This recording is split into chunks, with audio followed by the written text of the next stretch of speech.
So we're looking at roughly half, maybe closer to 2/3 of global cotton just going away. Cotton is odd and that requires just a massive amount of water and a just relentless level of sunlight. And there just aren't that many places on the planet that have it. Really, there's only about 5.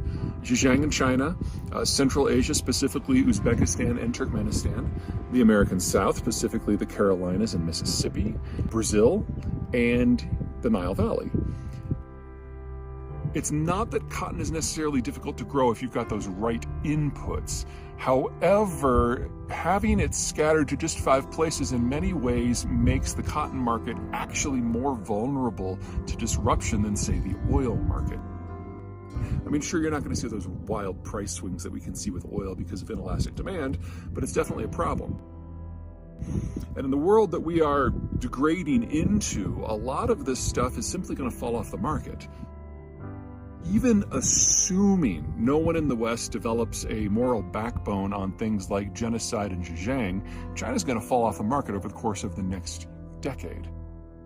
Brazil is probably going to be mostly stable. There will be an issue of trade links and government coherence.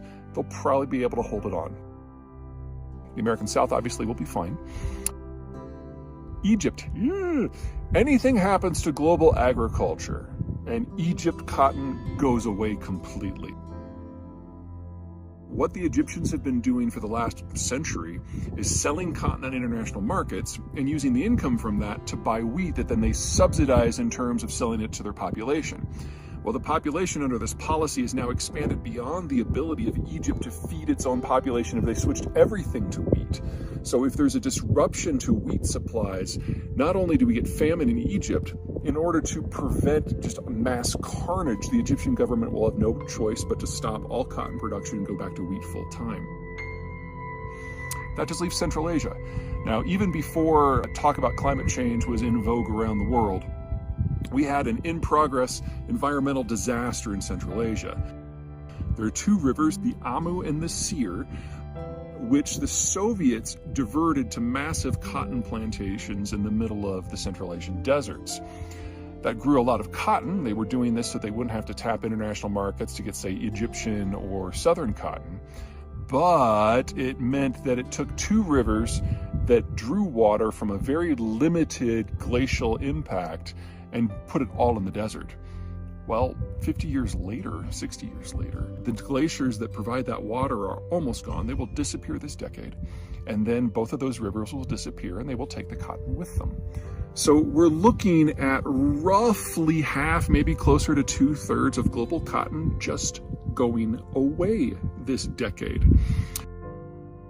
It's not all bad news. If you are in the American South, we now have technology that allows us to take cotton, clean it, color it, turn it into thread, weave it into yarn, weave it into cloth, and punch it into whatever shape we want, say t-shirts, without a person touching it. You can now have a facility that's about 2 acres with a staff of 2 software engineers that can produce more at a lower price point than 250 Bangladeshi weavers. So the technology really has evolved quite a bit over the course of the last 15 years, and it's going to lead to a very different market, one in which the American South will rise again.